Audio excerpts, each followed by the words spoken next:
Assalamualaikum warahmatullahi wabarakatuh. Teman-teman, bagaimana kabar kalian hari ini? Semoga semua dalam keadaan sehat ya.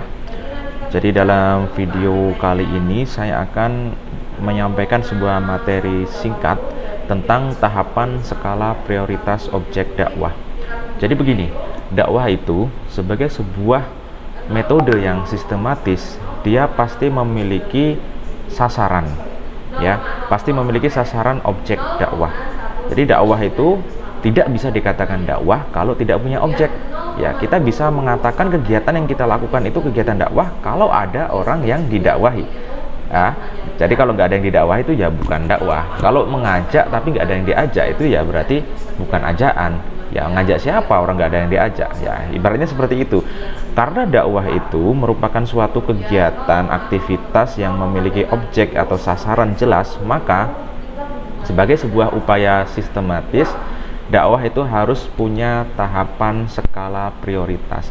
Mana yang harus diprioritaskan terlebih dahulu, mana yang harus diprioritaskan kedua, ketiga, dan seterusnya. Oke, kita lihat di video kali ini.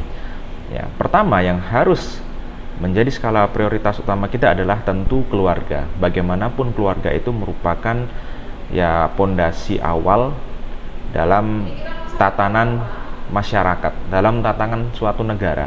Ya, pondasi negara, benteng terakhir negara itu adalah keluarga. Kalau dari keluarga itu sudah kuat, ya, sudah sakinah, ya, keluarganya sehat, maka insya Allah tatanan masyarakat sampai tatanan negara itu akan baik juga.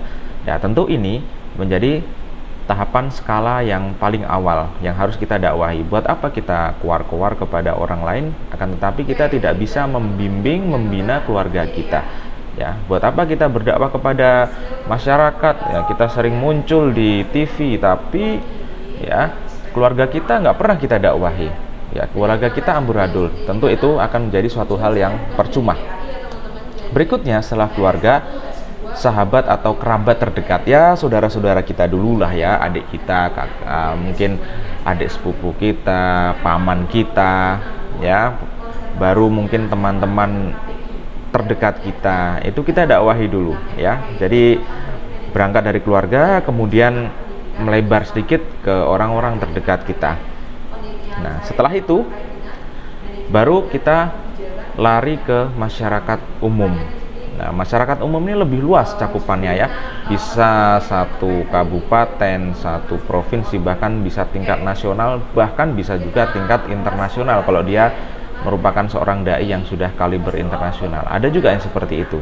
Ya, akan tetapi sebelum kita mencapai masyarakat umum, kita tidak boleh melupakan dua tahapan sebelumnya, yaitu keluarga dan sahabat terdekatnya. Jadi hierarkisnya seperti itu ya teman-teman ya, ke masyarakat umum. Ya, karena ini krusial ya atau penting.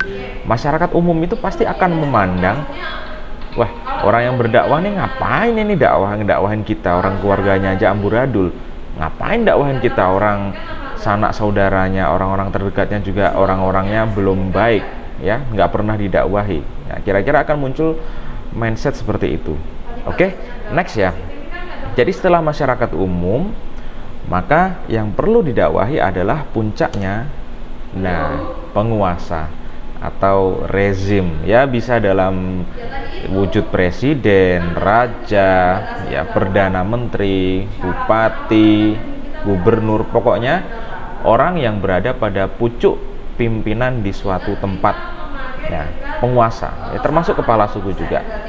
Ya, ini penting mendakwahi penguasa, ya, karena agama itu adalah nasihat teman-teman ya, nasihat. Salah satunya adalah nasihat untuk para imam, a'immah, ya, ini para penguasa. Ya, kalau kita tidak melaksanakan dakwah kepada penguasa, maka sesungguhnya kita ya secara sadar atau tidak sadar kita mengkhianati amanat dari agama.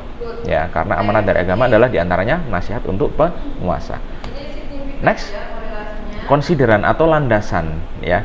Jadi landasan dakwah, apa namanya, marhalah atau hierarkis dakwah yang 4 tadi itu ada landasannya masing-masing. Pertama, ya, berdakwah kepada keluarga, tentu landasannya adalah diantaranya surat At-Tahrim ayat yang ke-6.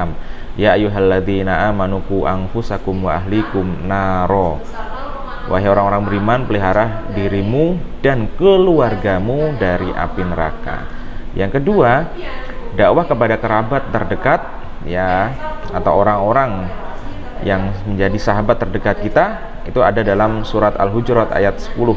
Innamal mu'minuna ikhwatu fa aslihu baina akhwaikum.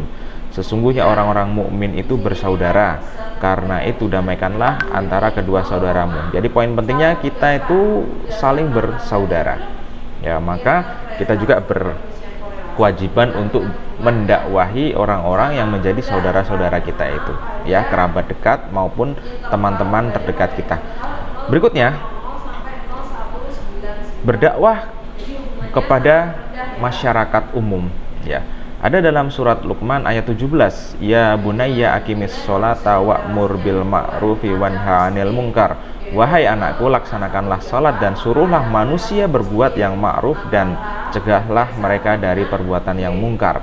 Ya, manusia ini maksudnya publik secara umum, ya, masyarakat secara umum. Nah, puncaknya ya ini berdakwah kepada penguasa atau rezim. Ada sebuah hadis yang diriwayatkan oleh Abu Dawud, afdolul jihad kalimatu adlin inda sultanin jair. Jihad paling utama, paling afdol adalah mengatakan kebenaran di hadapan penguasa yang zalim. Nah, terkait penguasa yang zalim nih, di setiap tempat, di setiap zaman itu pasti kita akan mendapati itu, ya. Kalau kita menemukan penguasa yang zalim meskipun dia seorang muslim, ya kewajiban kita berdakwah, bukan kita diamkan. Ya, penguasa itu bukan kita agung-agungkan, bukan untuk kita sembah. Mohon maaf ya, bukan untuk kita menjilat kepada mereka, tapi harus kita dakwahi. Ya. Kalau salah kita katakan salah, luruskan, meskipun apa itu konsekuensinya berat. Kita dipenjara, kita dikatakan anti ini, anti itu, anti kebinekaan dan lain sebagainya, itu tidak masalah, karena itu adalah konsekuensi dari dakwah. Dakwah itu tak selamanya menyenangkan, kadang juga menyakitkan, kadang juga mungkin mengenaskan bagi sebagian orang, ya. Itu tidak menjadi masalah. Karena ini adalah amanah bagi kita semua, amanah dari agama kita, bahwa agama itu merupakan nasihat diantaranya kepada penguasa. Kalau kita tidak menegakkan nasihat itu, tidak menegakkan dakwah kepada penguasa, ya kita merupakan orang-orang yang zalim. Maka teman-teman, ya, 4 langkah dakwah ini harus kita lakukan step by step. Kalau kita sudah bisa melakukan 4-4-nya, insya Allah dakwah kita sudah bisa dikatakan dakwah yang komplit, yang lengkap. Kalaupun belum bisa, maka kita lakukan apa yang kita mampu, karena sesungguhnya Allah tidak menuntut kita melainkan kemampuan kita, dan tugas kita adalah hanya berdakwah. Terkait hasilnya serahkan pada Allah. Insya Allah meskipun demikian, pahala tetap akan menghampiri kita. Demikian ya teman-teman, video kali ini mudah-mudahan bermanfaat. Wassalamualaikum warahmatullahi wabarakatuh.